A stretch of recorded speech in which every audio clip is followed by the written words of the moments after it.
Темна нічка гори вкрила, полонину всю залила. To Ukraine now, and Joseph Lindsley for a translation of what we're hearing. Hi, Joe.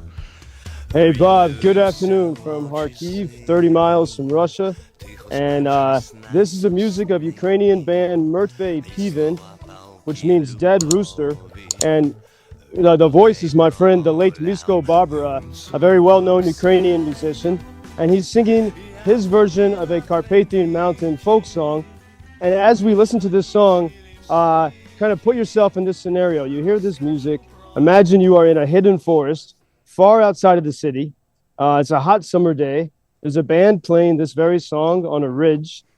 People are swimming in the lake below. And there's smoke from barbecue pits here and there. And then down the slope from the band, in a little clearing amid the forest, there's cars and trucks, tailgates open. People are preparing picnics. Some people are dancing, kids and adults. There's an old, sort of French, 1960s style van with an espresso machine in the back. People are making coffee. There are tents with people selling dumplings and cheese wraps. Then there's an ambulance that says Vilna Zimla, which means free land. And in the middle of all this, near that ambulance, there's a small area surrounded by red and white tape with a skull and crossbones sign in red and white. And it says danger, landmines. And then within that tape zone, there are two men watching as children, ages 8 to 12 or so, in helmets and bulletproof vests, are walking with metal detectors. And they are looking for fake landmines. This scene I'm describing to you with that music we just heard was a wartime festival, a festival for demining, or the proper term is sappers, those who look for landmines. And this was a chance to teach children about the dangers of landmines, but also a chance for the sappers themselves, the guys that put their lives at risk every single day, to have an afternoon in a hidden place to not only teach the kids, but to have a little bit of a break with family and friends. And later, some adults joined the demining demonstration. And when the adults joined, the fake mines that are buried in the ground were connected to, like firecrackers, sort of like, fake explosives. And one of our team members, a volunteer from France, was using the metal detector and looking for these fake mines. And one of the Ukrainian sappers sneaks up behind him and winking at the crowd. And he puts a fishing line on our French friend because the Russians, in the forests of Ukraine, there are these fishing wires everywhere, and if one of them catches you, you're done. But you can still see the sense of humor, and so there's a row of kids eating potato chips and ice cream. There's a mother in a bikini holding her little child, and they're all watching, and they all see the sapper smirking as he hooks the fishing wire onto our friend. And our friend could tell something was up. He's a veteran of the French military, so he was not fooled. But you saw this great sense of humor amid this very serious topic. And then a little bit later, Ukrainian guy was walking and stepped on a fake mine, and you hear the explosion, and all the kids sort of squeal at that, and it's to remind them of just how dangerous it is. And this was, this is sort of life in wartime. My friend Ihor, who is a great volunteer for demining, he had invited me there, and he had been teaching the kids for hours in the sweltering sun. And then I go up to him, he said, man, I just need a whiskey.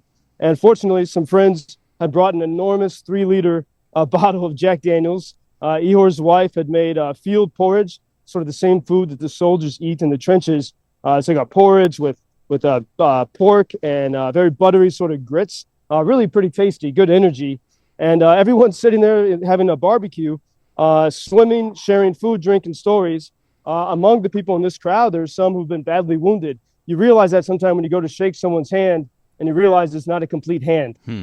This is all woven into sort of the normal fabric of a Saturday in Ukraine. And during one of the toasts, one of the guys, one of the deminers there, he said, our friends in the heavens are looking down, smiling upon us. And so whenever we have the chance, we must smile. We can't have a sad face.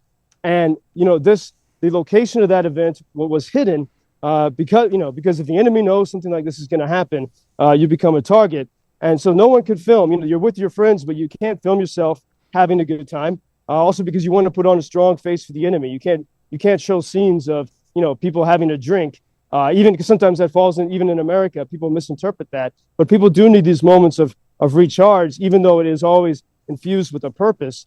And the secrecy of that location, that was, we could really realize the importance of that, because just a few hours before, on Saturday morning, in the city of Chernihiv, between Kharkiv and Kyiv, there was a conference of Ukrainians working to make better drones. And, as we talked about before, conferences are so important to Ukrainians because that's how their democracy works. People meet, they share ideas and connections. And there's a very great volunteer, Maria Belinska, and she had organized, she's very fierce, and she's been in the military, and she's working to improve drone technology. And she organized a conference in Chernihiv, and she did her best. They all did their best to keep it secret, but the Russians found out. And so Saturday morning, they sent ballistic missiles to the center of Chernihiv, trying to hit this drone conference.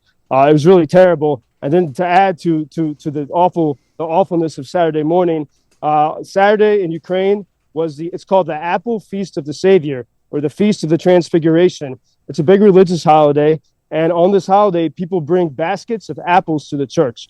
And there were families going into the center square of Chernihiv, and when the missiles hit, they killed some of them, including a little girl. She was dressed in her veshivanka, in her traditional costume. She was carrying a basket of apples. Her name was Sophia, and she was killed by the Russians, the strike on the center of Chernihiv Saturday morning. And just a reminder of, how, the Russians know that, they're in it. They're trying to do everything they can to destroy the Ukrainian people. And that's why, Ukrainians have to be so careful.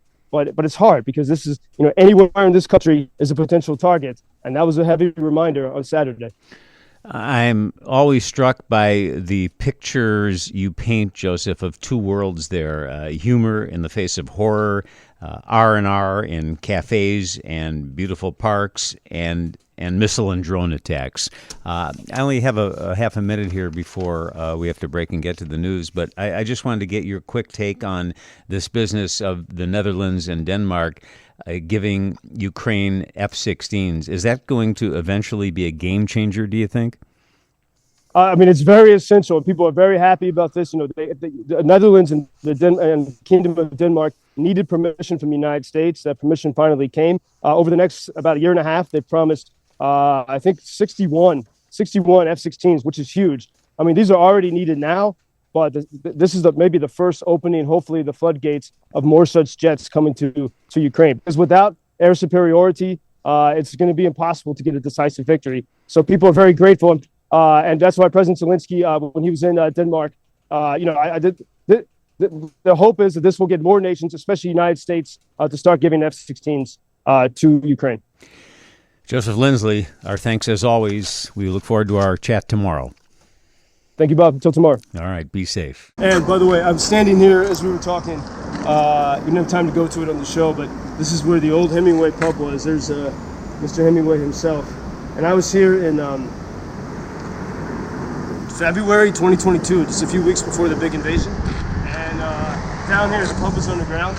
And it was hard to imagine that something like this could ever happen. Early on, Russian missiles, when it was very intense hellfire here in the center of Kharkiv, they destroyed this building. Thank you for introducing Ukraine on your social media pages. That's very important that much more people can get more information about the situation here and how everybody can help Ukraine to stay stronger and to save all the world. Что он сказал?